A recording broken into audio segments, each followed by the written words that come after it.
The final live letter before Endwalker revealed exciting news for PvP. In this video, I'll share all my thoughts on what's to come.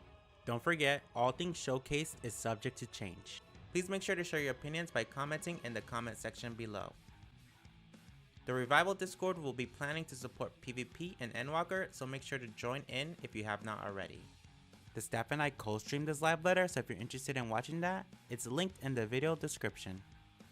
That being said, let's get right into it. The first thing we learned is that the new mode is called Crystal Conflict. It will be arriving in patch 6.1.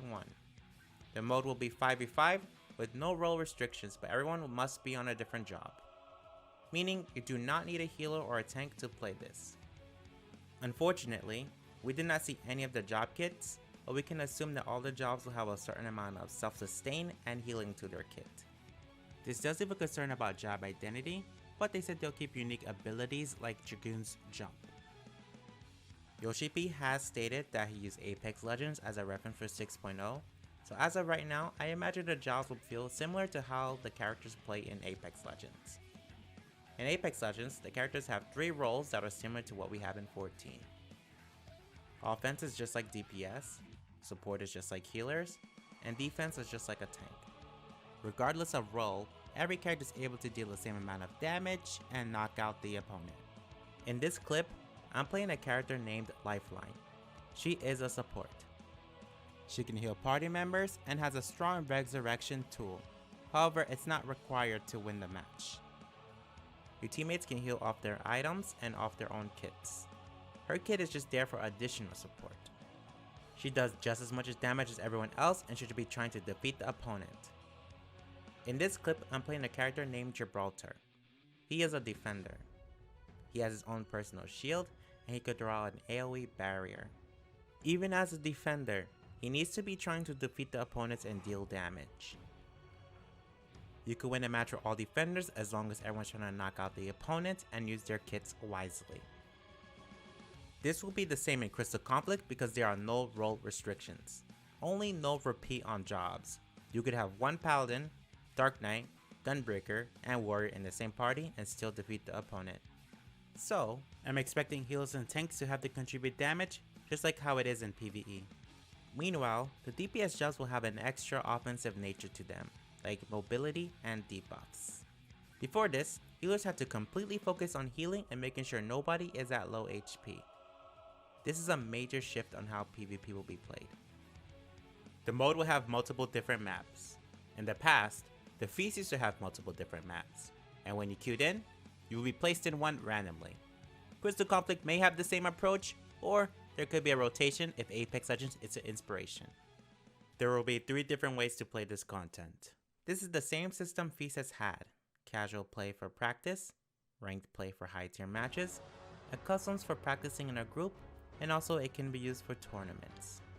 Ranked matches will have seasons where players can obtain exclusive rewards for placing certain ranks and tiers, just like Feast.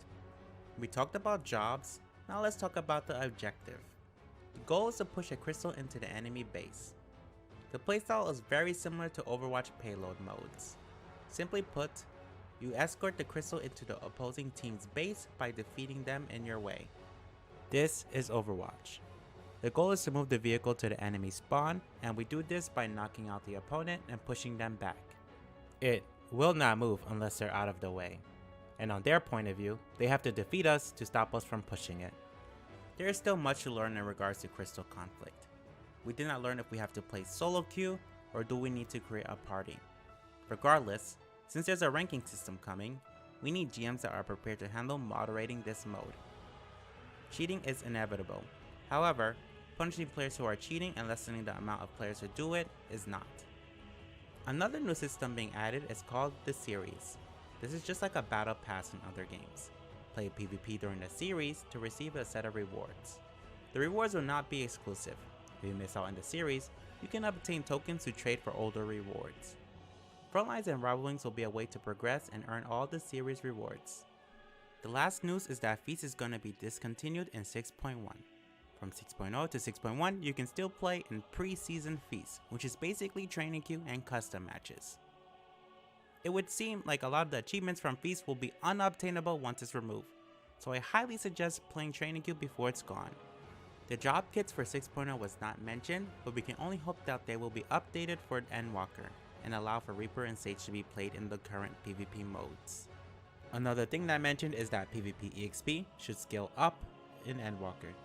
This happens every expansion. This will allow you to play PvP to get to level 90 if you would like to. As usual, I highly encourage playing Feast, Rival Wings, and especially Frontlines before 6.0. Again, please join our Discord if you're interested in PvP as a new player or as a veteran. Overall, my Discord and I was very excited about all the things we learned. There's definitely more things that need to be talked about, such as Astrogalos being locked, and Rival Wings Roulette. We will learn more about Crystal Conflict in a future live letter. And thank you for watching. If you enjoyed this video, make sure to share, like, and subscribe to the channel if you would like to support. Thank you.